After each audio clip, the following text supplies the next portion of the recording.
Assalamualaikum warahmatullahi wabarakatuh.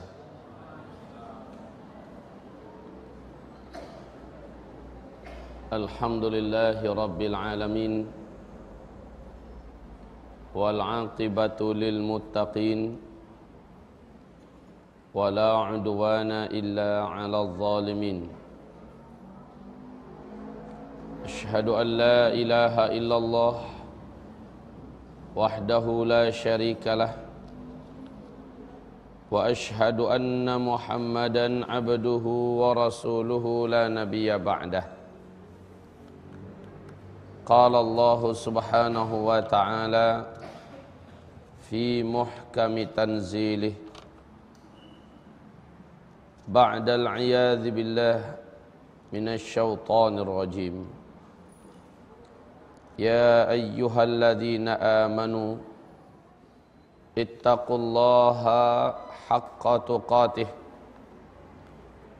wa la tamutunna illa wa antum muslimun. Wa qala subhanahu wa ta'ala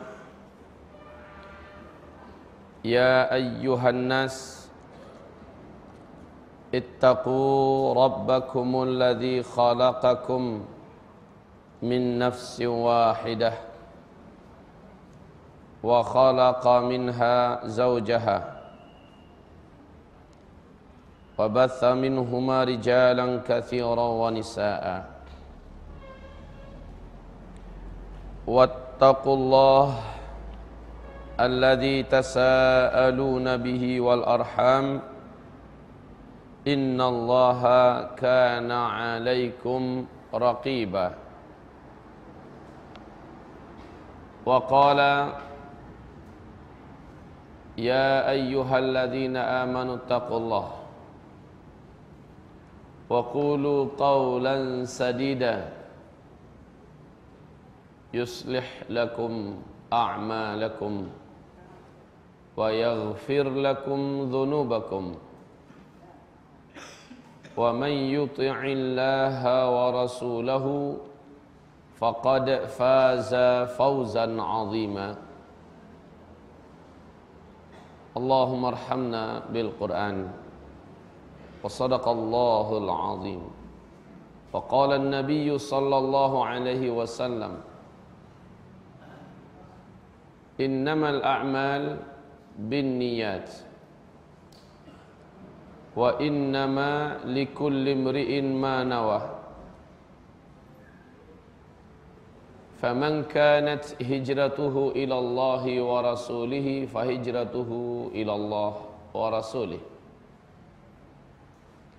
wa man kanat hijratuhu lidunya yusibuha aw imra'atin yankihuha fa hijratuhu ila ma hajara ilaih wa ba'du. Ibadallah ma'asyiral muslimin, arsyadani wa iyyakumullah. Pujian dan syukur kita kepada Allah subhanahu wa ta'ala atas segala nikmatnya yang tidak terhitung tak terhingga. Salawat dan salam kita untuk kekasih Allah Muhammad Rasulullah sallallahu alaihi wasallam. Tema kita insyaallah pada pagi hari ini sesuai yang sudah disebarkan selebarannya di masjid ini, yaitu hidup sesudah mati. Adapun nanti malam tentang nubuat Rasulullah tentang akhir zaman, dan besok pagi adalah fenomena petaka, bencana dan huru-hara akhir zaman serta bagaimana persiapan yang seharusnya kita lakukan. Roadshow dakwah ini semoga saja diberi berkah oleh Allah Subhanahu wa ta'ala, dan untuk memudahkan kita semua pada ceramah kita di pagi hari ini, saya akan menjadikan buat kita semua kitab rujukan hidup sesudah mati adalah kitab yang ditulis oleh sahabat kita Ustadzuna Al-Fadhil Ustadz Abu Fatihah Al-Adnani, Hidup Sesudah Mati. Supaya mudah kita melihat rujukan dalil, tingkatan-tingkatan riwayat dan hadis, dan urutan-urutan perkataan para ulama yang memang dalam tulisan beliau bagi saya memadai buat umat Islam sesuai dengan standar ilmiah. Maka kaum muslimin, apabila nanti di ujung daripada acara pengajian ini ada pertanyaan, tafadhol diajukan, ada diskusi berhubungan dengan apa atau materi yang kita angkat, maka dipersilahkan. Tapi mohon maaf, saya tidak akan melayani apapun pertanyaan di luar daripada materi kita. Jika ingin bertanya tentang masalah hari kiamat nanti malam, atau tentang bencana petaka huru-hara besok, maka fokus kita satu demi satu pada majlis yang telah ditetapkan judulnya. Hamba-hamba Allah yang kami muliakan, kita tidak akan mengomentari tentang kematian tentunya, karena tentang masalah ini secara umum kita sudah mengilmui. Akan tetapi yang akan kita bicarakan adalah tentang kehidupan setelah kematian ini. Dan itulah sebenar-benarnya kehidupan. Di dalam buku ini sudah ada disediakan satu tabel perjalanan hidup manusia, di mana kita lihat di bawah alam dunia. Di kehidupan alam dunia kita saat ini ada di sini. Lalu kita masuk kepada kehidupan alam barzakh, yang insya Allah kita akan uraikan hakikat daripada alam barzakh, perjalanan roh dan arwah masing-masing kita di alam kehidupan berikutnya. Ibarat Allah, kafir dan mukmin, kullu nafsin dha'iqatul maut. Barulah nanti ujung daripada segala urusan adalah terjadinya kiamat, penghancuran alam semesta. Kemudian tiupan berikutnya, diciptakan kembali segala apapun yang pernah dulu Allah ciptakan tapi dalam wujud dan bentuk yang lain. Kemudian tiupan ketiga, bangkitlah manusia dari kubur-kubur mereka seluruhnya. Padang mahsyar. Setelah selesai padang mahsyar, orang-orang kafir digiring menuju neraka, sementara orang-orang beriman dan yang merasa diri beriman, yang mengaku-ngaku diri beriman, akan digiring menuju titian. Di situ nanti akan terpisah antara orang beriman dengan orang munafik. Orang beriman diberi oleh Allah cahaya sesuai dengan kadar amalnya dulu di dunia. Dengan cahaya itu dia meniti jalan titian. Adapun orang munafik, la nura lahum, tidak ada cahaya pada mereka. Akhirnya mereka masuk jatuh ke dalam jurang api neraka yang kedalamannya sampai 70.000 tahun baru nyampe ke dasar. Ma'asyiral muslimin yang kami muliakan, jadilah ahli neraka masuk ke dalam neraka, dan jadilah ahli surga masuk ke dalam surga. Taib, karena pembicaraan kita ini adalah pembicaraan ilmiah, saya berharap nanti kalau saya anjurkan buka halaman sekian, harap kita membukanya dan kita pelajari hadis itu bersama-sama.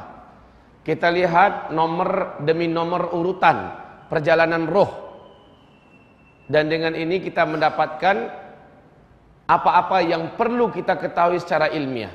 Silakan diambil lembaran ininya dan dibuka. Saya akan menunjukkan skema secara sederhana terlebih dahulu, baru kita mulai kepada kisah perjalanan ruh saat ruh keluar dari badan. Tafadhol lihat terlebih dahulu. Ini adalah kita. Ini adalah kita alam dunia. Kemudian seluruh kita, baik mukmin atau orang kafir, mati, masuk ke alam barzakh. Apa yang dimaksud alam barzakh? Insya Allah kita uraikan nanti. Kemudian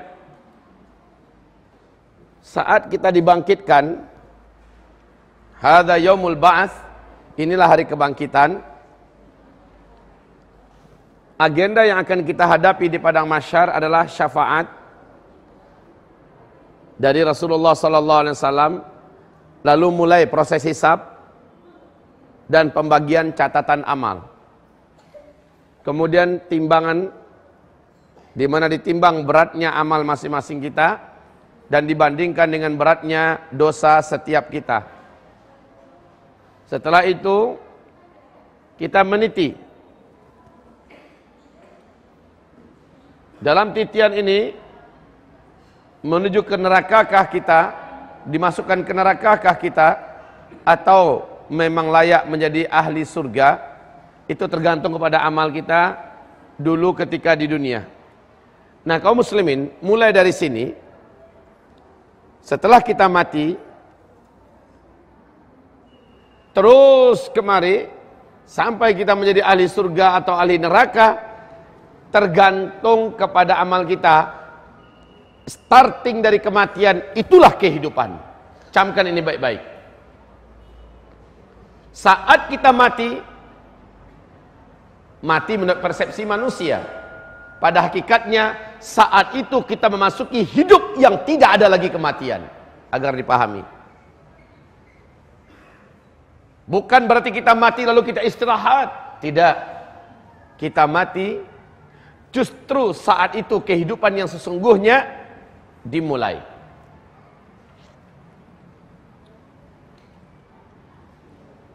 Pada saat itulah dalam surah Al-Munafiqun berkata orang-orang munafik, ya laitani, wahai kiranya diriku, ya, wahai kiranya diriku, ditangguhkan sedikit saja kematian. Rabbi akhirni, ya Allah, tangguhkanlah sedikit kematianku. Berikan aku tambahan umur sedikit saja. A'malu salihah, akum minas salihin, fa'atasaddaqu. Macam-macam kalimat mereka yang Allah sebutkan dalam redaksi ayat Al-Quranul Karim. Ya Allah, tambahkanlah umurku, walau hanya sebentar. Aku akan perbanyak sedekah, aku akan perbanyak amal, wa akun minas salihin. Dan aku berjanji ya Allah, jika engkau beri sedikit tambahan umur, akun minas salihin, pasti aku akan termasuk dan jadi orang-orang yang saleh. Al-ana ya Rabb, sekarang wahai Allah, sekarang penuh dadaku dengan keimanan, berilah aku kesempatan balik sebentar ke dunia.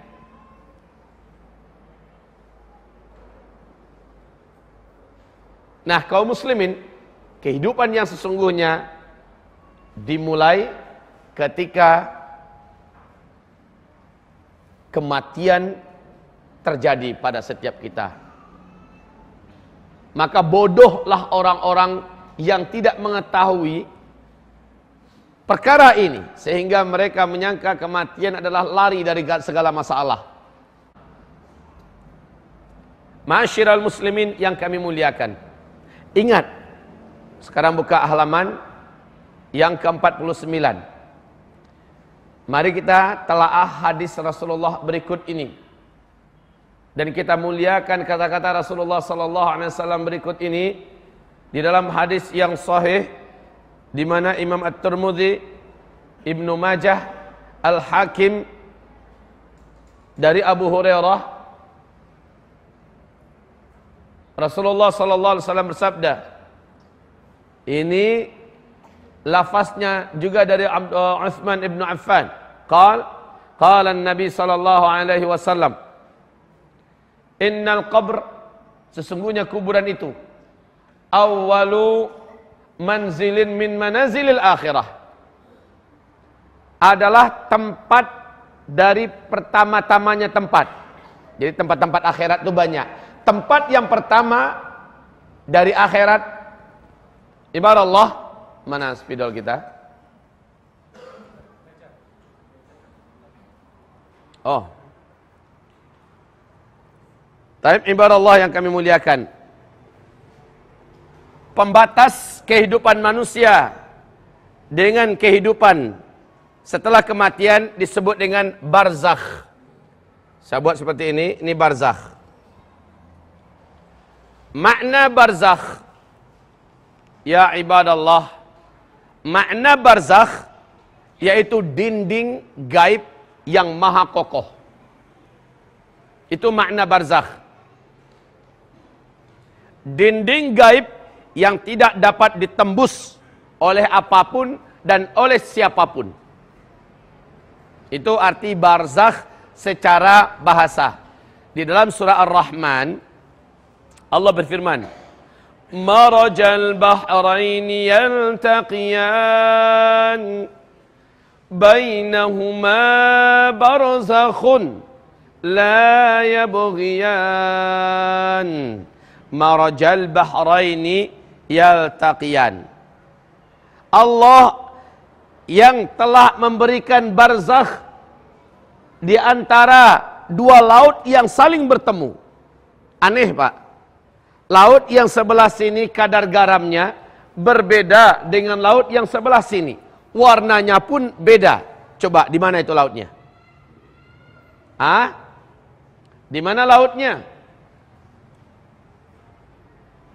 Tak tahu. Dunia sudah tahu, kita tak tahu. La haula wala quwata illa billah. Saya anggap ini musibah, Pak. Perkara yang begini sederhana kita tidak tahu, cari di Google.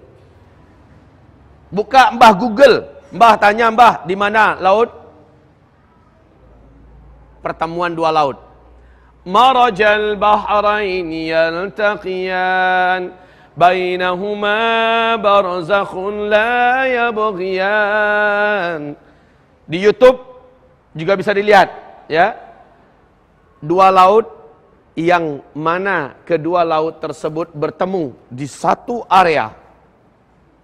Anehnya, ikan yang sebelah sini tidak dapat tembus ke sebelah. Jadi macam ada kaca raksasa, mereka saling melihat, tapi balik sini. Ikan sini juga balik kemari. Laut ini tidak pernah saling masuk airnya. Memang terbatas.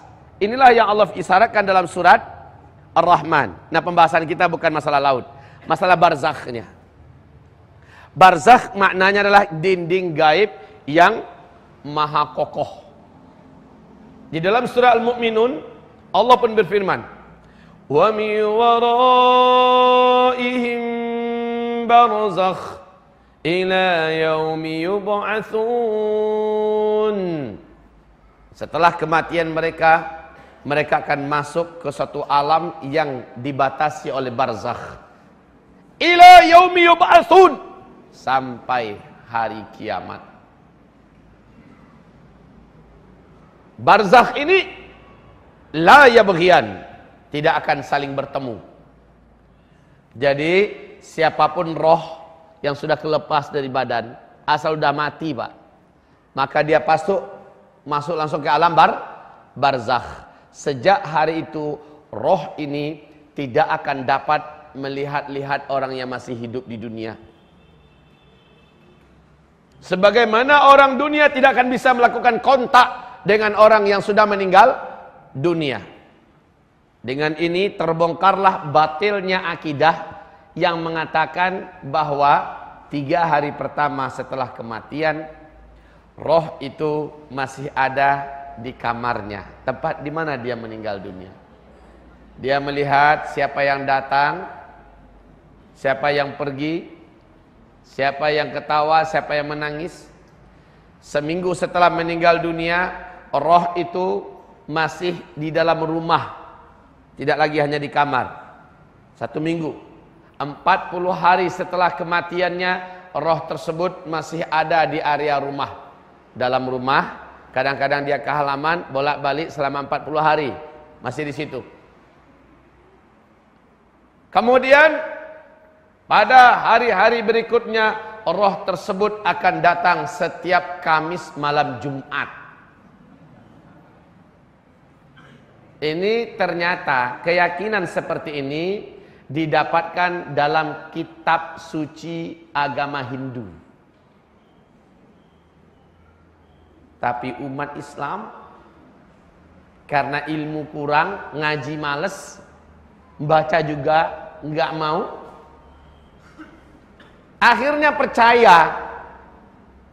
Saya bahkan ayahanda kandung saya sendiri, sebelum saya ke Mesir dulu, sempat-sempatnya menasehati kami anak beranaknya. Kami 9 orang bersaudara. Saya masih kelas 1 SD, ummi saya meninggal dunia.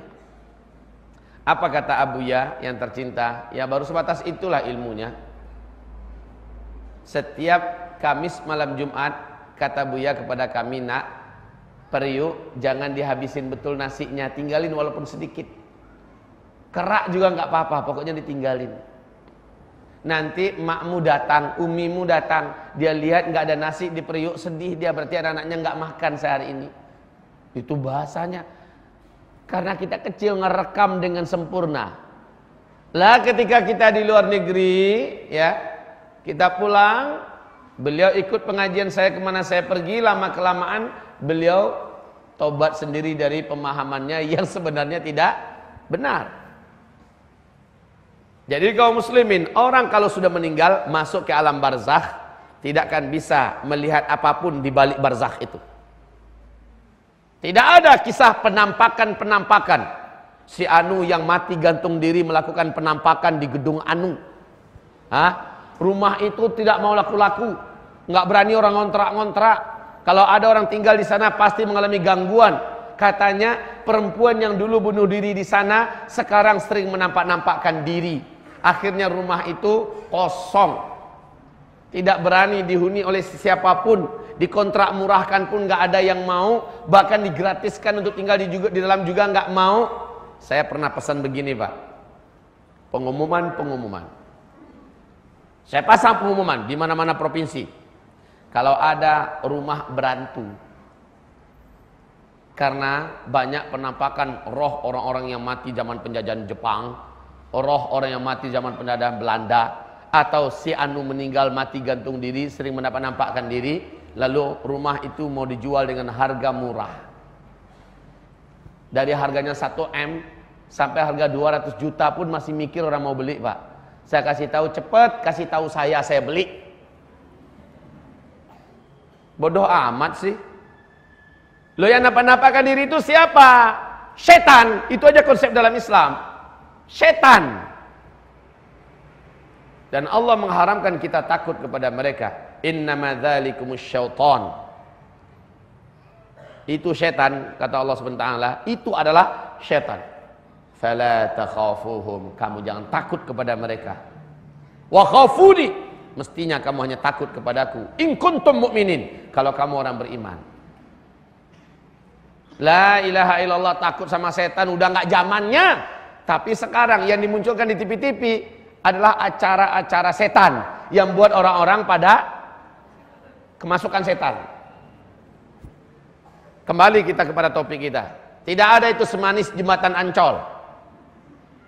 Tidak ada itu penghuni-penghuni gaib dari manusia-manusia mati yang tidak diterima di tanah, di Cibubur. Banyak betul cerita yang macam itu Pak. Sekali lagi, kita tidak percayai adanya keyakinan di luar yang diajarkan Rasulullah. Seperti bisa memanggil roh yang sudah mati, memanggil roh yang sudah mati. Lalu belajar ilmu dengan rapalan-rapalan mantra-mantra tertentu, kemudian masuk arwah Bruce Lee ke dalam tubuhnya. Dia mulai melakukan gerakan-gerakan Bruce Lee. Setan yang masuk, jin yang masuk. Dan sekali dia masuk, jangan pernah berpikir dia mau keluar. Justru itu yang dinantikannya. Justru itu yang diinginkannya. Kapan dia dapat masuk ke tubuh kita. Sekali dia diundang dan kita membukakan jiwa kita, dia masuk. Sekali dia masuk, selama-lamanya dia akan bertahan di situ. Dan dia akan menghirup kehidupan kita sehingga kita lari daripada fitrah kita. Dia akan menyebabkan kita banyak tersiksa, sakit. Kaum muslimin yang kami muliakan, kita telah buktikan dalam ruqyah syar'iyah. Kami sering memberikan pelatihan ruqyah syar'iyah, bagaimana meruqyah secara mandiri. Jangan bergantung pada ustadz. Jangan percaya lagi dengan ruqyah ini, ruqyah itu. Sudah lakukan sesuai dengan diajarkan Rasulullah, dengan Al-Quran, dengan hadis yang sahih. Nah, kaum muslimin, kita buktikan bahwa yang menyebabkan orang ini sakit adalah setan yang terlaknat. Kenapa setan bisa masuk? Salah satunya dia diundang oleh manusia. Lewat apa? Lewat acara-acara, mantra-mantra, ritual-ritual, atau dosa-dosa besar yang dengan melakukan itu mereka melihat peluangnya masuk ada. La haula wala quwata illa billah. Baik kaum muslimin, agar topiknya tetap fokus, barzakh adalah alam yang sudah dibatasi dengan dinding gaib. Tidak ada cerita, sekali lagi, adanya pemanggilan roh. Pak, di YouTube ada beberapa tempat di Indonesia, termasuk beberapa titik di dunia, di mana ada orang yang sudah mati, tapi mayatnya masih jalan-jalan. Benar tidak? Ada beberapa titik di Indonesia, mayatnya sekian minggu masih boleh jalan-jalan, masih bisa jalan-jalan, padahal sudah mati. Dah, kalau orang beriman yang diberi oleh Allah anugerah ilmu, dia langsung tahu setan ini. Cukup bapak azan saja sekali, dia serang jalan tuh langsung kelepes, langsung jatuh. Kenapa? Setannya ngacir. Begitu kaum muslimin. Kita nggak bisa dibodoh-bodohi. Umat Islam ini umat yang dibuat cerdas oleh agamanya. Hamba-hamba Allah yang kami muliakan, yuk kita baca hadis tadi di halaman 49. An Utsman bin Affan, dari Utsman bin Affan, qala, ia berkata, inna Rasulullah sallallahu alaihi wasallam qala, sesungguhnya Rasulullah yang mulia berkata, innal qabra awwalu manzilin min manazilil akhirah, sesungguhnya kuburan itu, kubur itu satu tempat di antara tempat-tempat akhirat. Ibaratnya kaum muslimin, tempat transit. Kalau bapak mau ke tanah suci Makkah, bapak naik pesawat apa? Pesawat Qatar Airlines umpamanya. Naik pesawat Etihad, itu pesawat miliknya Uni Emirat Arab. Mesti bapak diajak transit dulu di negaranya, yaitu Dubai. Kalau Qatar, diajak dulu di Abu Dhabi, transit di situ. Berapa jam? Ya berapa limit yang ditentukan. Ada yang 5 jam, ada yang 6 jam, sesuai dengan jadwal keberangkatan kelanjutannya. Maka alam barzakh persis seperti itu. Tujuan setiap kita yang hidup adalah akhirat. Dan alam barzakh adalah tempat transitnya. Dengarkan hadis ini lanjutannya. Fa inna jaminhu fama ba'dahu aisar minhu. Jika ia selamat di tempat transit itu, yaitu di alam barzakh, dia tidak disiksa, dia tidak menderita, dia tidak dipenjara, dia tidak diletakkan di asfalas safilin, di dalam perut bumi, fama ba'dahu aisar minhu, maka kehidupan berikutnya selepas dari alam barzakh itu aisara minhu, lebih ringan baginya, lebih mudah. Itu pertanda baik. Kalau kita tidak diapa-apain di alam barzakh, pertanda baik. Tapi kata Rasulullah, lanjut,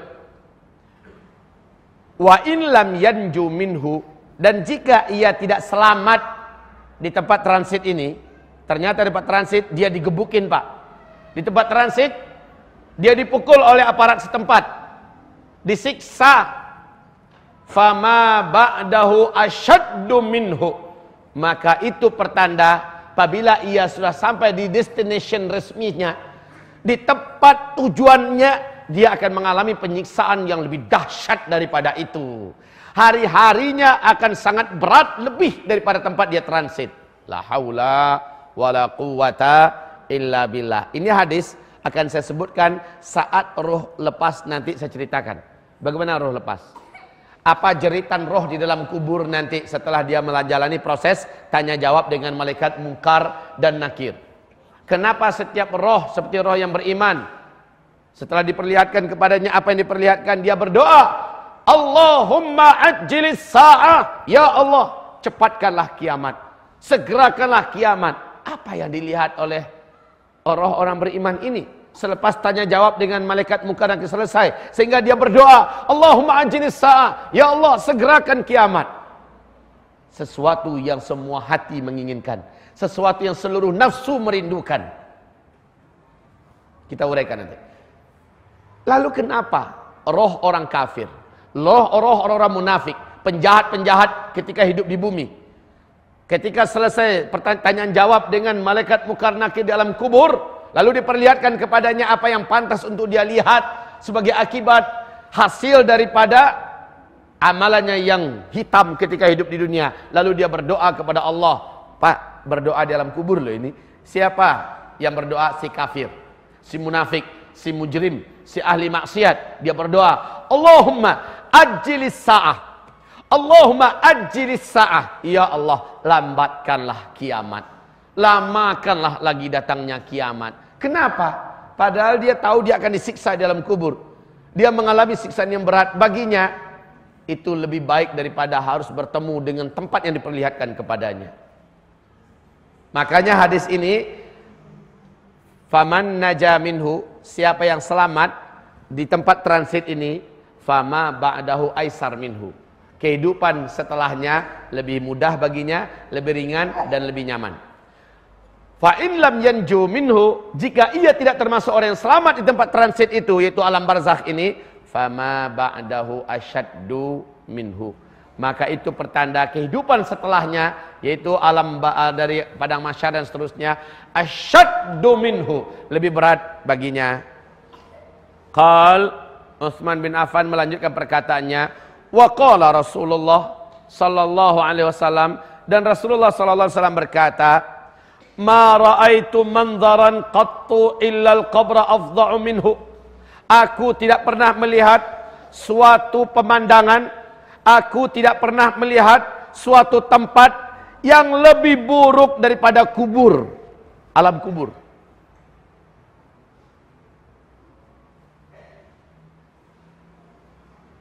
Nabi sudah pernah dibawa jalan-jalan ke surga.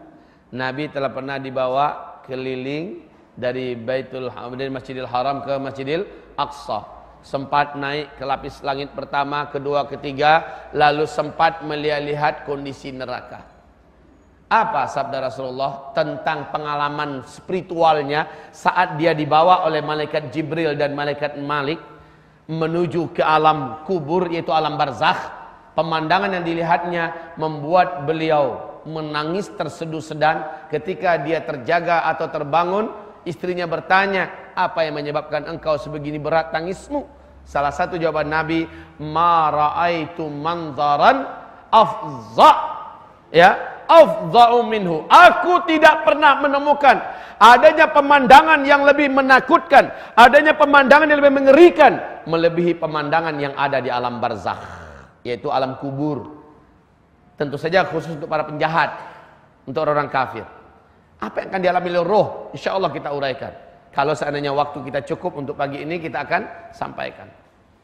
Baik, ma'asyiral muslimin yang kami muliakan, mari saya bacakan sebuah hadis yang panjang dari riwayat Imam Muslim. Hadis ini tentu saja dalam kitab Sahih Muslim. Saya tidak akan bacakan matannya karena sangat panjang, Pak. 2 lembar setengah atau 4 halaman lebih. Panjang sekali. Bagus saya bacakan saja. Apanya yang saya uraikan di sini? Cerita Rasulullah yang mulia sallallahu alaihi wasallam tentang ruh saat lepas dari badan kita. Bapak pernah tahu perjalanan ruh, Pak? Pernah tahu perjalanan roh saat dia lepas? Ada yang pernah coba? Belum ada ya. Siapa tahu ada yang punya pengalaman, ceritain testimoni di sini. Mati suri. Kaum muslimin yang kami muliakan, selama dia masih hidup sebenarnya dia belum mati. Ya. Karena kematian itu kata Rasulullah, bahkan Rasul sendiri berlindung kepada Allah dan memohon kepada Allah, Allahumma hawwin alayya sakaratil maut, ya Allah, ringankanlah sakarat ini. Ya, saking beratnya sakaratul maut itu. Kita tidak akan cerita tentang sakarat, kita langsung cerita tentang perjalanan ruh. Ibadallah, ma'asyiral muslimin yang kami muliakan. Rasulullah bersabda, ada dua calon mayat. Yang satu beriman, soleh, taat semasa hidup. Yang satu lagi, dia adalah mujrim, musyrik, kafir, munafik. Tipe yang seperti ini jelas kelompoknya di kelompok B. Tipe yang pertama di kelompok A. Nabi berkata, saat si mukmin akan meninggal dunia, dia melihat ke atas langit, 70.000 malaikat turun ke bumi. Dengan wajah yang seindah-indah rupa seluruhnya. Senyum, cerah-cerah dan ceria. Enak, nyaman mata memandang. Tenang hati melihatnya. Bersih-bersih penampilan mereka. Turun, hanya dia seorang diri melihat. Kalaupun ada keluarganya di sekitarnya, keluarganya tidak mampu melihat. Kadang-kadang dia mungkin berkata, dia panggil salah satu nama keluarganya, kok banyak tamu yang datang? Kadang-kadang dia melihat. Setelah itu, setelah seluruhnya turun, salah satu di antara mereka yang 70.000 itu keluar dari rombongan, dan dia adalah malaikat maut, malakul maut, pencabut nyawa. Dan namanya bukan Israel, karena nama Israel itu tidak ada. Itu hanya di karang-karang. Sumbernya dari mana kita tidak tahu. Yang disebutkan oleh hadis adalah malakul maut. Dalam Al-Quran juga malakul maut. Kaum muslimin, malaikat maut ini kata Rasulullah sallallahu alaihi wasallam, segera saja ini kepala calon mayat yang beriman. Manusia yang akan dicabut nyawanya.